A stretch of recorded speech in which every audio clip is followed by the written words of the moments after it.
Shalom saudara-saudariku yang terkasih. Perkenalkan, nama saya Ernika Nida. Di sini saya akan menjelaskan mengenai paham aliran Arialisme dan Nestorianisme dan bagaimana Gereja Katolik memandang ajaran aliran tersebut. Baiklah, kita akan masuk ke bagian pertama, yaitu paham Arianisme. Paham Arianisme merupakan aliran teologi yang muncul pada abad keempat Masehi di Kekaisaran Romawi yang dipimpin oleh Arius di wilayah Alexandria. Paham Arianisme merupakan paham yang menolak keyakinan mengenai Trinitas, yaitu Allah Tritunggal. Paham Arianisme ini beranggapan bahwa Allah Bapa, Allah Putra, yaitu Yesus Kristus, dan Allah Roh Kudus adalah satu entitas yang sama dan setara. Tokoh Arius beranggapan bahwa Yesus Kristus merupakan ciptaan Allah Bapa yang sulung dan memiliki derajat yang tinggi. Karena memiliki derajat yang tinggi, melalui Yesus, Bapa menciptakan segala sesuatu.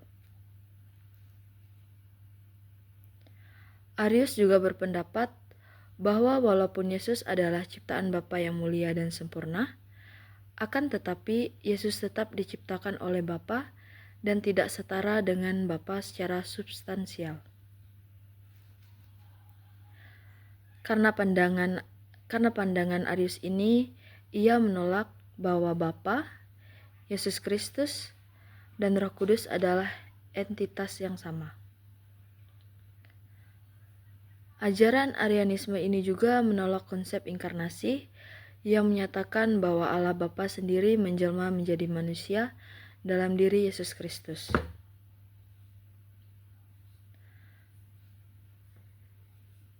Pandangan Arius dalam ajaran Arianisme juga menolak kesetaraan Roh Kudus dengan Bapa dalam keilahiannya. Arius berpendapat bahwa Roh Kudus merupakan anugerah yang diberikan oleh Bapa kepada umatnya sebagai penghibur. Jadi, Roh Kudus itu utusan dari Allah Bapa tersebut. Tokoh gereja yang menolak ajaran Arianisme ini salah satunya adalah Athanasius. Athanasius merupakan uskup dari Alexandria.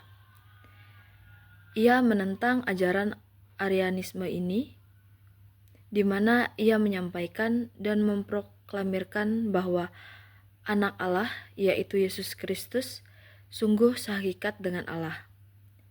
Ia berpendapat bahwa Logos bukannya suatu zat antara Allah dengan dunia, melainkan Logos sendiri adalah Allah yang kekal.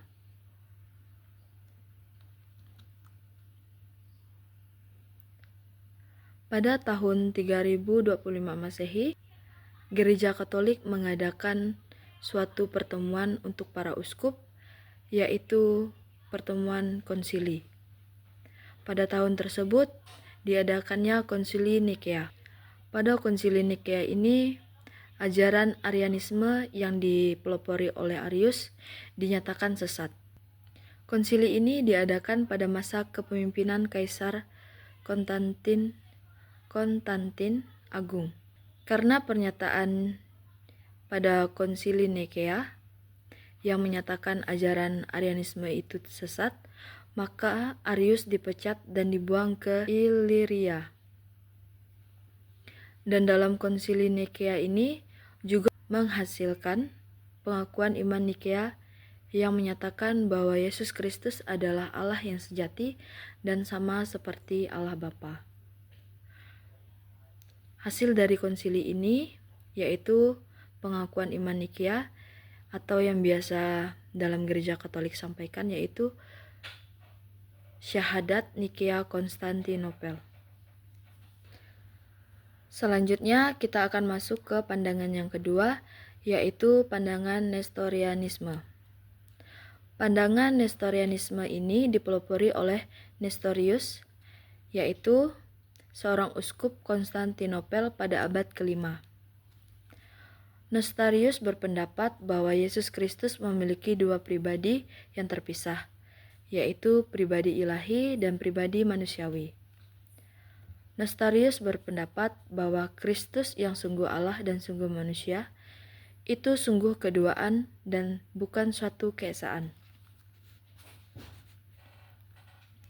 Ajaran Nestorianisme juga mengatakan bahwa perawan Maria bukan Theotokos atau ibu Allah, melainkan Christotokos, ibu Kristus. Karena pandangan yang dipaparkan oleh Nestorius membawa pertentangan dari pihak gereja. Gereja menolak ajaran Nestorianisme karena ajaran tersebut mengingkari kesatuan pribadi Kristus dan mengubah konsep kristologi, serta dapat mengancam kesatuan gereja. Tokoh gereja yang menentang aliran Nestorianisme adalah Kirilius yang adalah seorang uskup dari Alexandria dan Celestianus, uskup Roma. Mereka berpendapat ajaran Nestorius yang membagi-bagi dua sifat Yesus merusak keoknuman Yesus Kristus. Pada tahun 431 Masehi, gereja mengadakan pertemuan para uskup yang diadakan di Efesus, Turki. Pertemuan ini diberi nama dengan Konsili Efesus, di mana pada saat konsili ini diadakan memiliki tujuan, yaitu untuk mencapai kesepakatan dalam tubuh gereja, yaitu mengukuhkan syahadat Nikia Purwa dan membidahkan ajaran Nestorius dan menyatakan bahwa perawan Maria sebagai Bunda Allah atau Theotokos. Demikian penjelasan saya mengenai pandangan Gereja Katolik tentang aliran Arianisme dan Nestorianisme. Demikian penjelasan yang dapat saya sampaikan. Saya ucapkan terima kasih. Sampai jumpa di lain waktu. Tuhan Yesus memberkati.